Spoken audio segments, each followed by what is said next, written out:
Hare Krishna everybody, we're here in Washington State. What a beautiful day. I hope my next video will enthuse you to start your spiritual journey. And if you already are on a spiritual path, I hope it will inspire you to deepen your practice even more. Thank you so much for watching. Hari Bol. Not a punk, not a skunk, a monk. Subscribe. Hare Krishna. Have you ever wondered what these orange robe people are doing on the streets trying to give you these books? I'm gonna be answering this and many other questions in this video. Share, like, and subscribe. I just gave my last donation to the man on the corner. Oh, okay. Yeah, Jay. You're gonna read it though, that's the most important thing.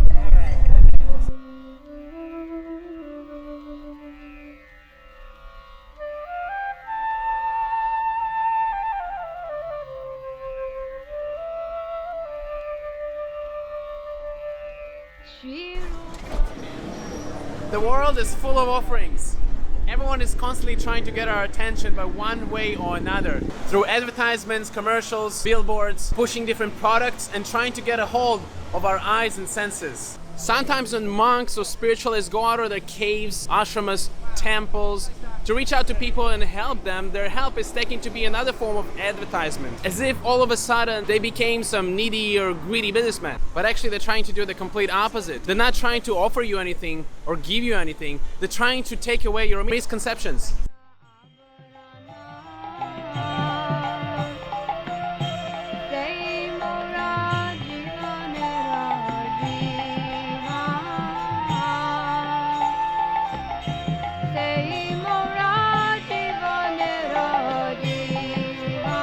Just before we get into the video, why don't we ask people what do they think about spiritual life? We're here in Washington State University. We're gonna ask students about spiritual life. Let's try to stop someone. Hey, how's it going? You have a moment to participate? Okay. Hare Krishna, we're here with our friend from Brazil. Your name? Luis, Nice to meet you. Ramachandra. I just gave a talk on meditation and mindfulness. Wow, not a coincidence. So we're here with? Parker. Charlie? Charlie. Gabe, nice to meet you. Ramachandra. Nice to meet you too. Asking today people about spiritual life. Is there any importance to spiritual life as something worth doing? In your opinion, what would you say? It's important because like sometimes, all the time we're really stressed, especially like college students. So having like spirituality and meditation, a way to just calm down and reflect a bit, I think it's important. Yeah. In my opinion, is spiritual life worth doing? Is it important?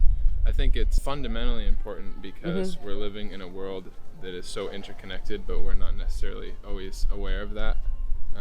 And we've fallen asleep to that a little bit, and spirituality is can be a portal to come back home.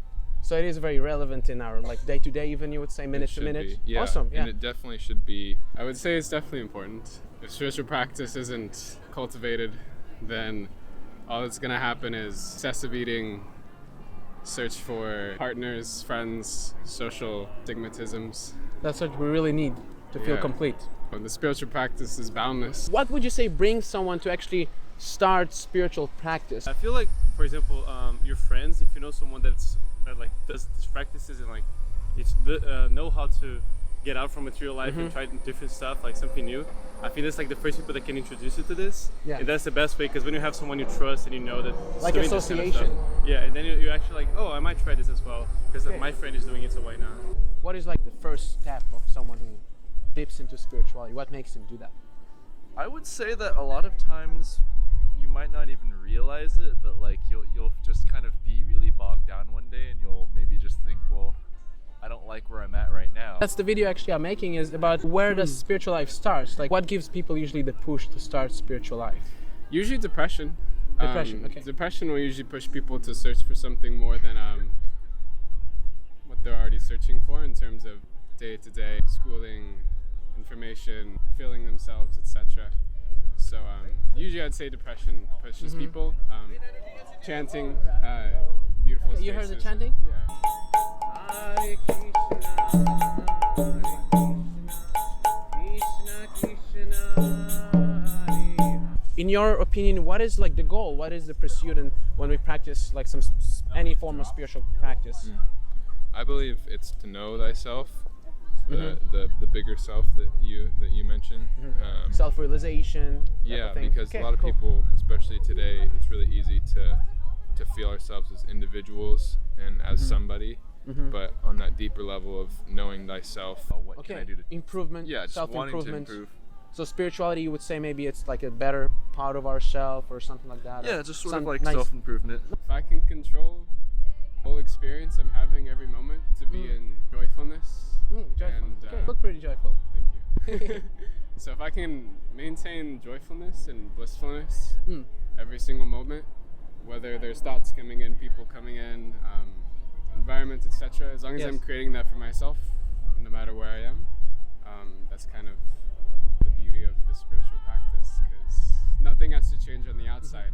It just all flows out of you. Yeah. I think it's basically try to like a relief from their normal lives, their daily lives. So like for example, I just had a midterm yesterday and it wasn't like that good.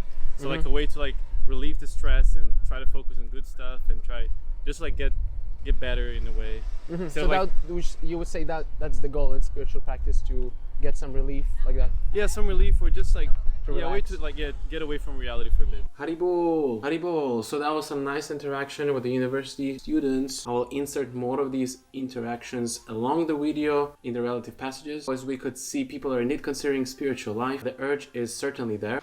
Personally, I think one of my favorite parts in this interaction was when I asked about the qualification for starting spiritual life. And that's very much connects to the headline of the video, if some of you noticed. Are you qualified to spiritual life? So Gaby there was saying something very, very interesting. He mentioned actually that the only qualification which is necessary is to be human. If someone wants to start, let's say, spiritual life, does it need anything for that? Or like, is there any sort of like qualification to start spiritual practice? Or The only qualification is to be human, because okay. humans have the conscious ability to go beyond compulsive needs that like a animal would have. So Yes. tiger eats, tiger sleeps, tiger is compulsive living. It lives Yes. between two boundaries. yes, Human also has the possibility to live between two boundaries. Yes. But it has the ability to consciously go beyond. yeah, stretch a bit more.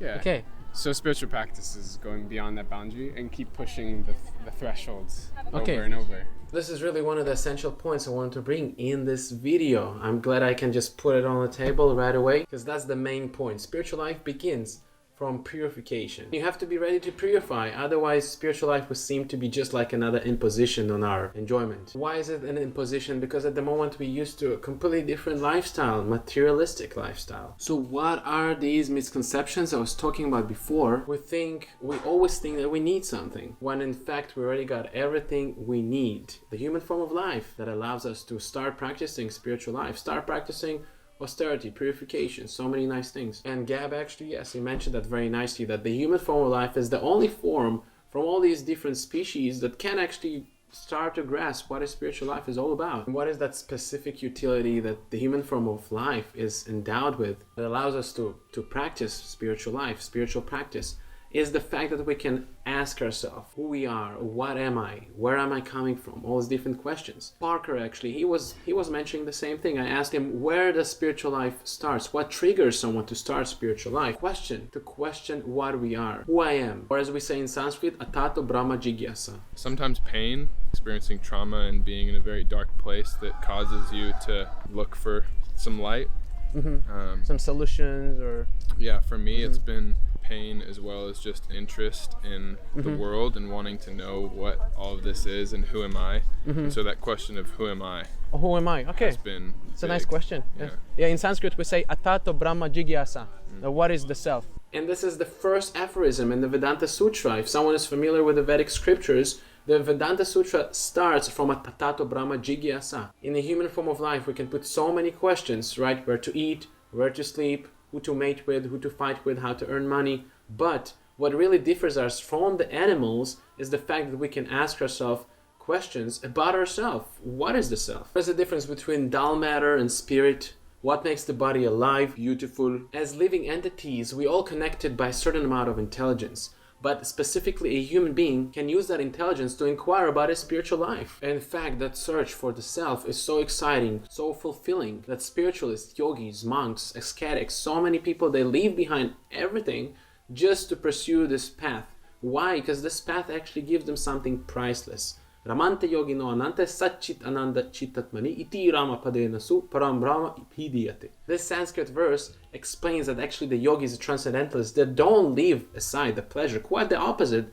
They leave the temporary pleasure to pursue an eternal pleasure. Satya Ananda. Ananda in Sanskrit means pleasure. And Satya means eternal pleasure. So to get to that point, we must be ready to go through some sort of purification, austerity. It doesn't come just like that. Just like when people go to school to study, you spend 4 years, 5 years, 6 years to get a degree and then enjoy your occupation. So if you need to spend so much time, money, obligations, commitment to something temporary and a temporary enjoyment within this material world, what to speak about an unlimited pleasure that never ending, ever increasing, you must be ready to sacrifice your material life. The misconception or the problem starts actually where we too much attach to this material or temporary sense enjoyment. In the Bhagavad Gita, Krishna, the Supreme Personality of Godhead, he explains about this, that in the mind of those who are overly attached to sense enjoyment, the resolute determination for devotional service does not take place. So of course, we all attach to this enjoyment, to that enjoyment, but that doesn't mean that we are a lost case. Part of the practice of yoga or spirituality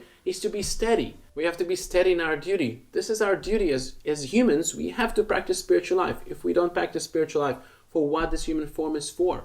So the steadiness is absolutely essential in spiritual life, in yoga, in failure or success. Be steady, Arjuna, in your duty. Abandon all attachment to failure or to success. Such evenness of mind is called yoga. So what is this goal we're actually striving for when we practice spiritual life? So the students, they gave some nice answers. They explained you become relaxed, you less worried, less distressed. That's all nice, but this is actually just the beginning. You cannot start practicing spiritual life if you're all distressed, all messed up. But the goal actually is much, much, much higher. The concrete term in Sanskrit is called samadhi. And what is samadhi? It's to explain in the Bhagavad Gita by Sri Krishna, the Supreme Personality of Godhead. According to the principles of yoga, such stage of perfection is called trance or samadhi, when it is seen that by practice of yoga, one's mind is completely restrained from all mental activities connected to matter. This characterizes by one's ability to see oneself by the pure mind and by satisfaction of the self. In that joyous state, one is situated in a transcendental happiness realized through one's transcendental senses. Upon achieving this, one never departs from the truth, and he no longer cares for any other gain in this material world. So high, eh? Being situated in that transcendental position, one never shaken even in the midst of all difficulty. This indeed is actual freedom from the miseries arising from material contact. So this is samadhi. And the spiritualists, when they go out, the monks, and they try to advertise this very important thing, right? We already agreed how important spiritual life is. It's fundamentally important. So when they go out and they advertise, take to spiritual life, don't waste your human form of life. They're giving you a path, they're giving you a concrete way how to clear up these misconceptions. They give you an opportunity to be truly free. This situation is the real life of the living entity. On the contrary, Maya or material life is the condition of spiritual life when we are contaminated by material affection. Liberation from this material affection doesn't mean destruction of the original position of the living entity, but it's a revival of our true position of eternity, bliss, and knowledge. And that is real life. This is confirmed in the Vedanta Sutra, Ananda Mahobhyasat. This transcendental pleasure is the ultimate goal of yoga and is easily achieved by execution of devotional service or bhakti yoga. So we spoke about how happiness and eternity, knowledge, they all interrelate to each other. They have to go hand in hand. If you have happiness, but it's temporary, it's actually miserable. Just like if I give you something that you like, but I take it from you right away, or not right away, in due course of time, you're going to be happy? You're not going to be happy. That same thing that caused you happiness gonna give you suffering, immense suffering sometimes. So in order to make sure that our happiness, our knowledge is eternal, right? Because again, if knowledge is not eternal, it's a belief, right? One time you know this thing, then the changes, that's actually what constitutes a belief, a temporary thing that some people believe in, some people don't believe in. If we want to be in our original position as full of bliss and knowledge forever, we have to engage in a constant practice, in a constant form of purification to reach there. Not just when it's convenient, once a week, once a month, on holidays, on a retreat. No, it should be a constant retreat. It should be a constant practice, day to day, minute to minute. And that seriousness is what qualifies one to actually start spiritual life. to honestly and sincerely desire to revive this original position of eternal form of bliss and knowledge. It's that easy to start, and yet it's so difficult because it requires something priceless that cannot be found actually in the material world. It requires honesty. So take your time, think about it, try to understand how fortunate you are having this human form of life, and honestly consider what sort of benefit is really left there for you in the material world. Is there any point? Is there any point in pursuing another temporary happiness, another temporary relationship, another temporary society, nation, and love? Or is it worth trying, at least trying, to get something higher? Eternal form full of bliss and knowledge. Sat Chit Ananda Vigraha. That's what you are. That's what we all are. Hare Krishna. And just last question. You mentioned you already do meditation. If you don't mind sharing, what type of meditation you do, or what do you do when you meditate? Yeah. In your spiritual pursuit? I recently learned transcendental meditation using a mantra to help. Mantra. Yeah, That's what you. we do. Yeah, right. Yeah. So that's been interesting, but in mindfulness, one of the words is like witness consciousness, trying to observe everything. Okay. So maybe listening to sounds, Be more aware, listening to conscientious. thoughts, feeling emotions. So Nice. meditation for me and my practices are just trying to be aware of what's going on in my experience and not come at that with any judgment, but just noticing it, and that Open the mind. that so to act speak. of bringing awareness to Yes. it is so powerful. Ah, beautiful. Yeah, actually, you know the meaning of the because you mentioned yourself mantra meditation. You know the meaning of the Sanskrit term mantra, what it means in English. If you No. heard maybe. Okay, mantra, man means actually mind, and tra means to reveal, free the mind. Or like you said, mindfulness. Sometimes actually we're too mindful. Yes. We're so mindful we think we are the mind. You know, we are this caliber of thoughts and knowledge and opinions, and then we lose ourselves basically. Yeah. So mantra is basically a tool to free the mind. You know. Right. In terms of spiritual practice, the spiritual practice itself, what do you think is like the practice itself? Like what people usually do? Like we heard about meditation and yoga and things like that. What for you? What it is like? Nature. Honestly, just being in the moment sometimes and Being in not the moment. Okay, thinking nice. too hard. Your brain just starts wandering like, oh, I've got too many assignments to do. So you just gotta slow it down. Okay, nice. Having unconscious thoughts all day, that means that you're living unconsciously. Things are happening accidentally. Things are happening in a stressful way. Things are happening in a contracted manner. So to kind of release that, the first step is to first see what your thoughts are doing, what they're unconsciously creating for you. Yes. Observe their movements. Because all of the thoughts, we've created such a strong identity with them that they manifest physically. So our physical body is being affected by what we're thinking. It's affecting everything that's happening outside of us, what we eat, and pretty much 100% of our life is being governed by what we're unconsciously creating up here. So if this become conscious, then we can start to create what we want. Okay. So first step I would say is to be conscious of the thoughts, conscious of every single movement, as much as possible. Like as much as you can bring yourself back to every movement that you're making. Maybe not to take things for granted too. I would say definitely that as well. But also like everything's here anyway. So I mean it can be taken. Thanks a lot, Gab. Yeah, no Hare problem. Krishna. Thank you so much.